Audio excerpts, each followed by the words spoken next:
April is Cancer Awareness Month, and we here at the JIS encourage you to get screened for the disease. Whether it be prostate, breast, cervical, colon, or any other form of this debilitating illness, early detection is one sure way of controlling and possibly beating the disease. For more information, please visit JamaicaCancerSociety.org. Hello there, and welcome to another edition of Jamaica Magazine with me, Oroya Eubanks, as your host. The show is chock full of useful tips and information, so please watch as we give you a word of advice, followed by the news.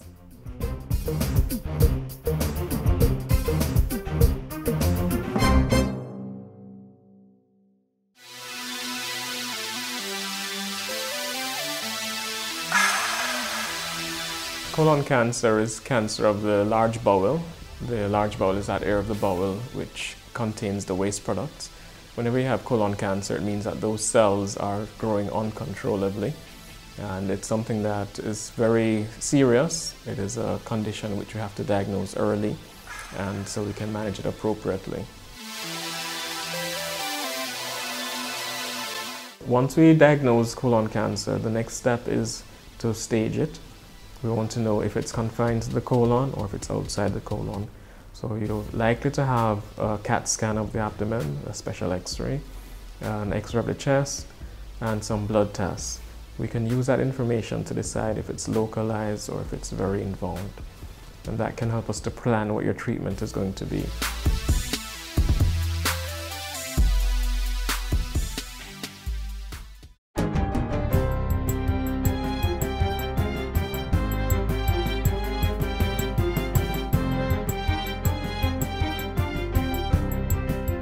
Good day, I'm Tamara McHale, and this is your GIS News for Monday, April 13. The Jamaica Fire Brigade is reporting that there was no fire at the Riverton City disposal site in St. Andrew earlier today.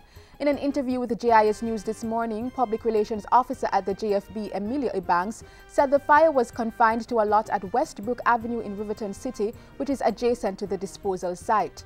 He said firefighters responded quickly and brought the blaze under control. The cause of the fire has not yet been determined. The Jamaican government has called on United Nations member countries to sign off on legally binding commitments to address the issue of climate change. The urging came from Prime Minister Portia Simpson Miller as she addressed the 7th Summit of the Americas in Panama on Saturday, April 11. She pushed for legally binding commitments coming out of the 21st session of the Conference of the Parties to the United Nations Framework Convention on Climate Change, which will be held in Paris, France this December. This is a matter of survival for small island developing states. Climate change poses a clear and present danger to our continued development, while the high cost of energy for some countries limits our ability to be globally competitive. Prime Minister Simpson Miller also called on her fellow leaders of the Americas to redouble international cooperation to attain shared prosperity within the region. She indicated that Jamaica also remains concerned over the designation of and provisions for middle-income countries which don't take into account the distinct challenges of each country. Per capita income alone does not point an accurate picture of a country's vulnerabilities and development challenges. Legislation to establish and streamline the Revenue Appeals Division is expected to be passed in Parliament during this fiscal year. The legislation, called the Revenue Appeals Division Act 2014, is in keeping with government's plans to reform the tax system. So that appeals can be heard more expeditiously and that the taxpayer can be facilitated in having a speedier resolution of disputes that arise. It will not only facilitate the speedy hearing of appeals, but it will not detract from the right of the taxpayer to finally go to the revenue courts in the event that they so choose. The Finance Minister adds that government will also be pushing to complete amendments to the Income Tax Act, which will facilitate a new regime for transfer pricing arrangements and for the protection of the revenues, any revenues on account of any leakage through improper transfer pricing arrangements. Dr. Phillips was speaking at a graduation ceremony to recognize 28 individuals who completed the Tax Audit and Revenue Administration Postgraduate Diploma Program at the Management Institute for National Development.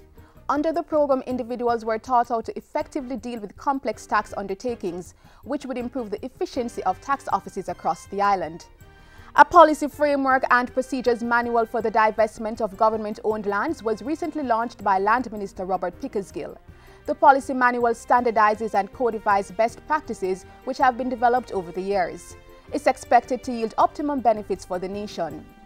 I'm satisfied that the procedures therein will foster improved transparency in the process and will promote equity and fairness in the divestment of government-owned lands. Some of the objectives the manual will facilitate include increased security of tenure by broadening the access to land through ownership or lease, so that individuals may be provided with the opportunity for sustainable livelihood and wealth creation.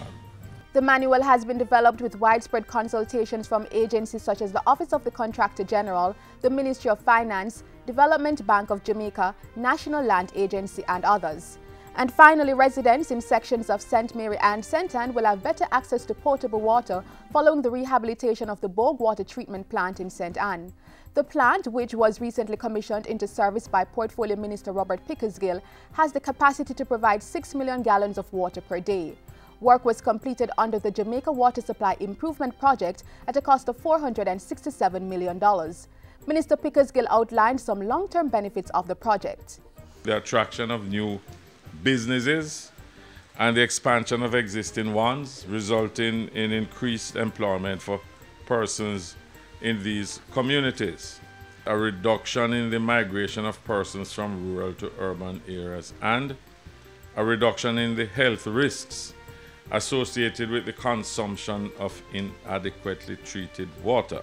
And that's it for GIS News today. I'm Tamara McHale. Thank you for watching.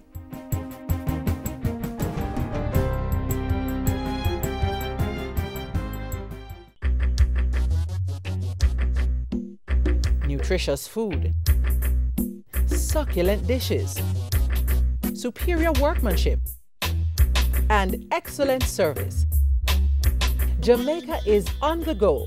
Let's grow what we eat and eat what we grow. Let's harness the indomitable spirit of our most valued resource, our people. Let's support our local businesses. After all, buying Jamaican means building Jamaica.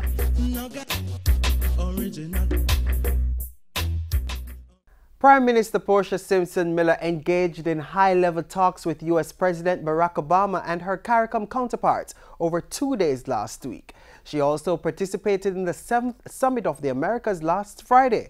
The stories coming out of those assignments, plus more, come your way next in this week's Jamaica House Weekly.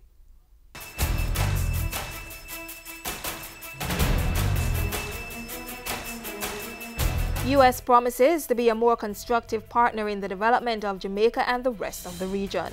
Prime Minister brings attention to climate change, energy and poverty eradication at the 7th Summit of the Americas, and agreements signed for the expansion of the Kingston Container Terminal. With this week's Jamaica House Weekly, I'm Simone Wolf. Prime Minister Portia Simpson Miller last week facilitated the visits of U.S. President Barack Obama and CARICOM heads of state and government. During Thursday's bilateral talks with President Obama, maintaining Jamaica's economic reform program, investing in youth, climate change, and human rights were high on the agenda. We also discussed strengthening our cooperation in the areas of security and human resource development.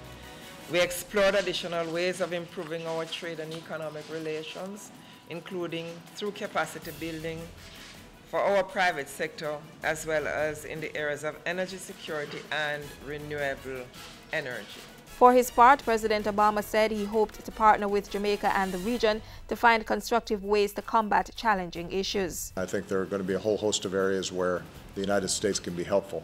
Jamaica's wish for the island's first national hero to be exonerated of a criminal conviction in the U.S. was also discussed. And later at the CARICOM U.S. Summit at the UII regional headquarters, Mrs. Simpson Miller said the grouping was united by their fundamental values, interdependence, and desire to address common concerns. Our dialogue today reaffirms our strong partnership and also signals our desire to take CARICOM USA relations to a higher level, capitalizing on the gains of the past and exploring new opportunities for the future. Prime Minister Simpson Miller accompanied President Obama at a wreath-laying ceremony at National Heroes Park and later saw him off as he left for the 7th Summit of the Americas in Panama. Before that, the U.S. President engaged regional youth at a town hall forum at the University of the West Indies. And Prime Minister Simpson Miller thanked the Jamaican people for their warm reception of President Obama and the CARICOM heads. She expressed gratitude and appreciation for the display of understanding and cooperation with arrangements made for the visit. By Friday, the Prime Minister was in Panama for the 7th Summit of the Americas. Mrs. Simpson Miller described the summit as historic, given that all 35 countries in the hemisphere were represented, including Cuba, whose participation, she said, was a vital step towards progress and development within the region. She urged regional leaders to commit themselves to tackling climate change. Jamaica urgently seeks legally binding commitments at the upcoming conference in Paris by our parties, December later this year. The Prime Minister also called on her regional counterparts to act with greater urgency to stem low economic growth, poverty, and the high cost of energy. We must redouble our international cooperation as a community of the Americas to attain shared prosperity with equity. The 7th Summit of the Americas was held under the theme, Prosperity with Equity, the Challenge of Cooperation in the Americas. Before her departure for Panama, Mrs. Simpson Miller witnessed the signing of a 30-year, $510 million concession agreement for the operation and expansion of the Kingston Container Terminal. The Prime Minister promised to facilitate increased investment in the island's people and economy by way of foreign direct investments. As government, we will be continuing our efforts to improve the business climate, adding to recent major improvements on our global ranking. This signing is another example of that significant growth in investments, which opens a new door to a world of exciting opportunities for you as investors and for the people of Jamaica, through high-quality employment and training possibilities. The agreement will see French group Terminal Link CMA CGM taking control of the KCT from the Port Authority of Jamaica. The company, operating as Kingston Freeport Terminal Limited, will oversee the dredging of the access channel to the Kingston Harbor to accommodate mega ships coming out of the Panama Canal. Phase 1 of the two-part project is expected to be completed by August. Following that signing on Tuesday, Prime Minister Simpson Miller welcomed Jean-Pierre Bel, the personal envoy of French President François Hollande. In addition to the signing of the concession agreement, the two spoke of further deepening the long-standing partnership between their countries. And the minister responsible for Information and Women's Affairs, Sandra Faulkner, represented government at the inaugural Phenomenal Women Breakfast held at the Terra Nova Hotel Friday morning. In her address, Senator Faulkner called on female leaders to encourage other women to be more involved in national development. And that's how we close Jamaica House Weekly. Join us next time for the latest stories coming out of the office of the Prime Minister.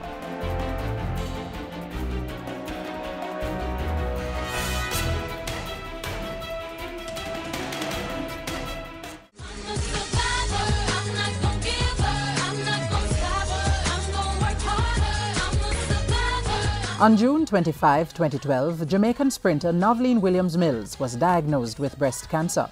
In that same year, she finished 5th in the 400 meters at the London Olympics and won a bronze medal in the 4x400 meter relays. At 31 years old, this young woman is a 5-time world champion and 3-time Olympic medalist representing Brand Jamaica proudly. She was brave enough to do a double mastectomy, removing both her breasts to lessen her chances of getting the disease again. In recent times, Williams Mills is bravely speaking out to stress that early detection is what saved her life and to educate people that breast cancer is no respecter of age, fitness, or talent. More important, she wants people to know breast cancer can be beaten. We salute Novleen Williams Mills and all our breast cancer survivors. Keep fighting.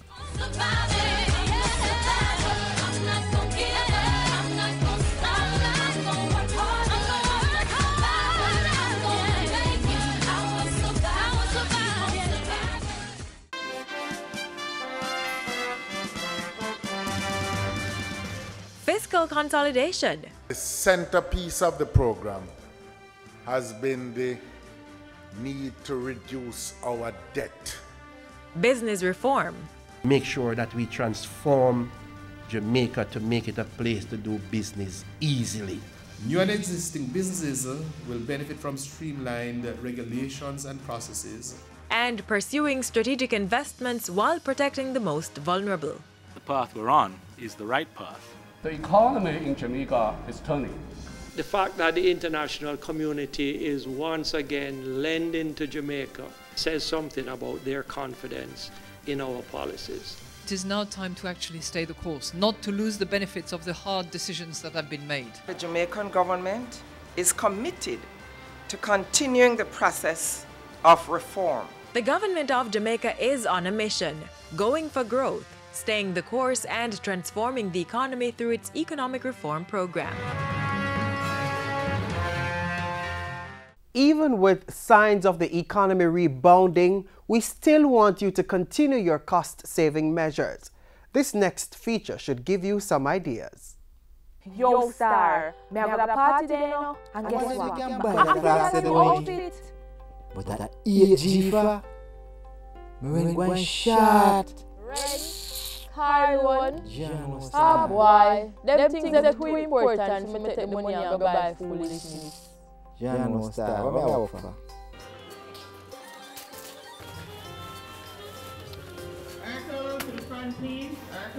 It's the no money but enough things to buy period. How do you balance the equation? The first thing you need to do is create a budget and stick to it. It's just a matter of looking at your expenditures and how you're going to pay for them.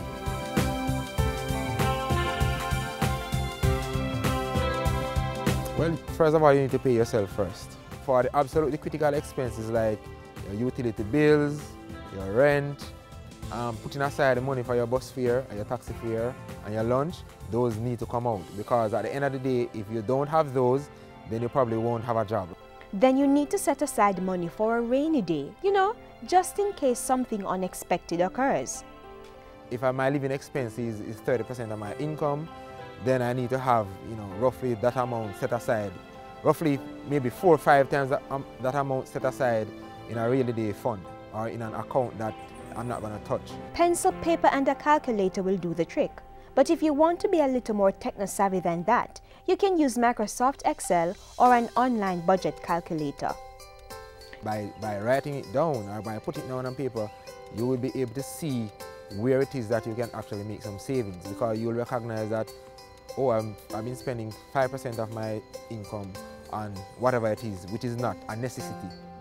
You might argue that you take advantage of discounts in order to cut back on expenses, but that discount may not quite be the bargain you think. It may be that that retailer or that person selling that item actually had a higher price than the average in the market, and what they have done is given a discount, and their discount has just come back in line with market, while if you had shopped around, you would have gotten it for a much cheaper price.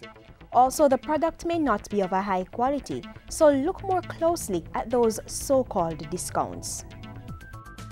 Now, from time to time, you hear people complaining that they cannot save. Their expenses far outweigh their income.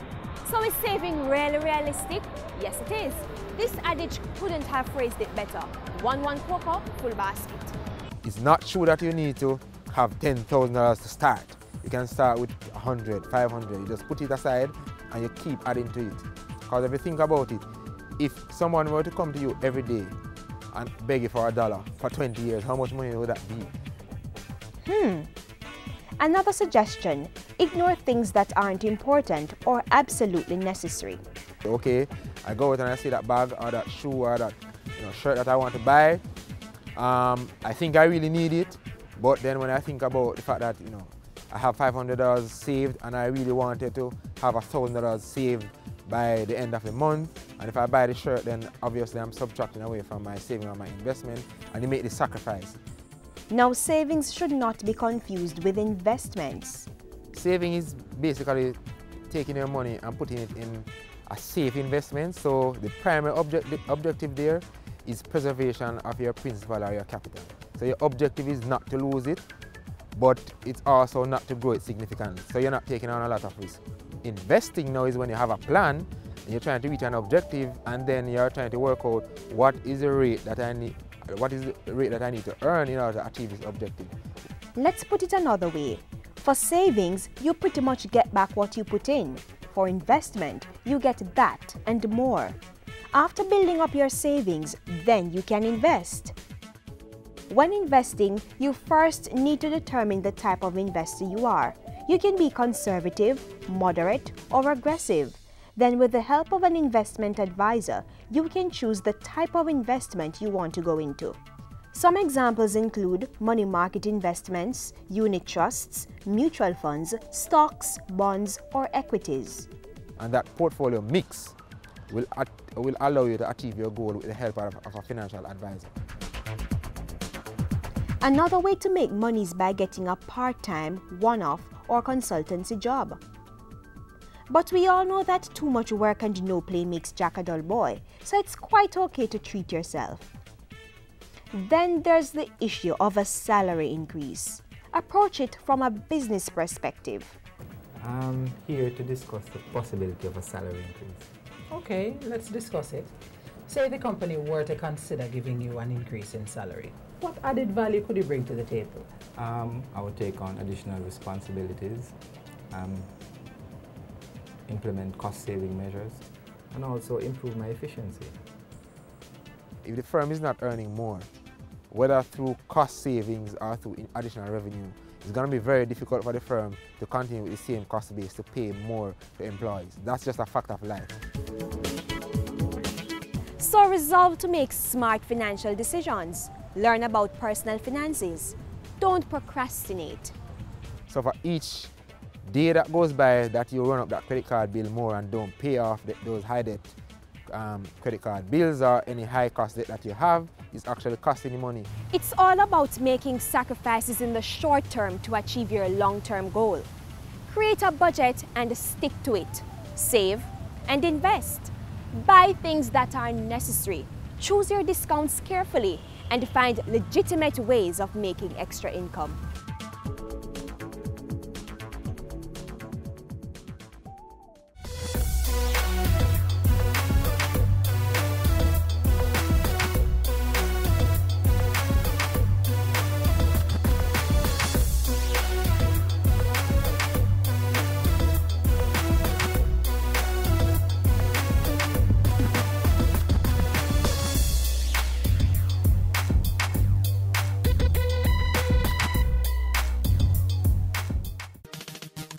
Which government organization offers you exceptional customer service? A tax office, police station, hospital, post office, health center, or NIS office? Vote for your favorite public sector organization in the Public Sector Customer Service Competition. Call toll-free 1-888-991-2752. Visit cabinet.gov.jm and follow the instructions. Or drop your entry form at government agencies island-wide. Votes close April 30, 2015. Let your voice be heard. As most children return to school for the summer term, there are others who are going for the first time. We're talking about our littlest learners. The transition from home to school will not only impact the children, but also the parents. Here are some things for them to consider when going to school for the first time. I'm a circle, circle, I want to be a square. I want to be. Are you the parent of a soon-to-be 3 or 4-year-old? If it's not already, this will become your reality in a couple of months. You've begun to prepare mentally and financially, and you've probably started the process of selecting a school for your child. Now, as you help your child get ready for this next phase of life, here are some tips on what you need to know about the school registration process. A is for apple, apple.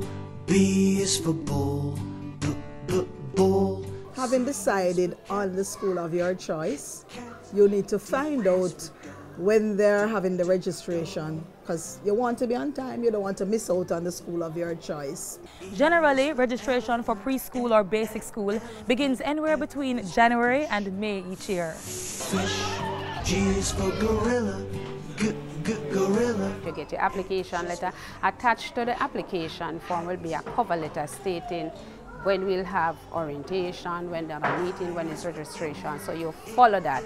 It also states categorically that if you miss one of these meetings, then you automatically give up your space because one leads to the other. Having been told when the registration will be, you go to the school. They will give you the information that you need for registration. Usually you need birth certificate, immunization, and 2 photographs of the child, passport size photograph. There will be a registration fee, and you will be told when is their orientation. Q is for question, question. R is for ring. During the parents' orientation, we will have more documents for you to fill out. There's a medical that's required by the Early Childhood Commission that parents have to answer questions about, like medical history. You'll get your bank voucher. You'll get samples of the uniform, the patterns, and so on. If, for example, we're taking a child who is a 4-year-old who is coming from another school, then that child would need to take a transfer letter, which we would have given to the parent in May when they come to take out and return. A is for yellow, yellow. Z is for zoo. That's the time you take your child in, you get a feel of the school, you ask the relevant questions and stuff like that. The orientation for the students, now that's sometimes done in a summer program or in some schools just prior to the reopening of school in September. They will have an orientation day for the new students. But basically we find that having an orientation during the summer where they'll have more time, they will meet and interface with the teacher they'll have. They'll get accustomed to the classroom that they'll be in, bathrooms and so on. They are much more prepared. I'm a circle, circle. I want to be a square. I want to be a triangle.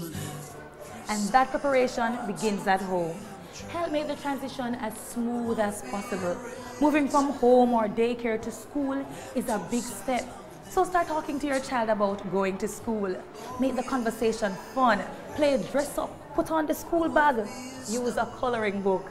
Whatever it takes to get your child ready for this next great adventure. Wherever you are, I'm a star, I'm a diamond, I'm an oval. I said be careful what you teach your little children. Make sure I know something to hurt them. Parents, keep your children safe and protected. Stay alert and be aware of where your children are at all times. Submit the latest photo of your child to his or her school. Know what's happening with your child. Listen to them when they say they don't feel comfortable going to a certain place or being around certain persons. Act quickly when your child tells you he or she has been touched inappropriately or approached with unwanted requests. Be the change. Help us protect our children. For more information, call 1-888-776-8328 or 1-876-878-2882.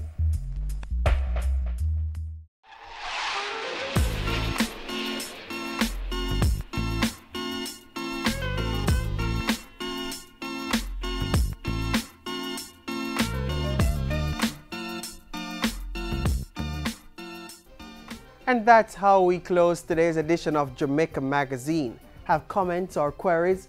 Email us at jamaicamagazine@jis.gov.jm. If social media is more your style, then link us on Facebook and Twitter. We also have a new mobile app that you can download for all you need to know about government policies and programs that impact your daily lives. On behalf of the entire team here at the JIS, I'm Oroya Eubanks. Pleasant viewing.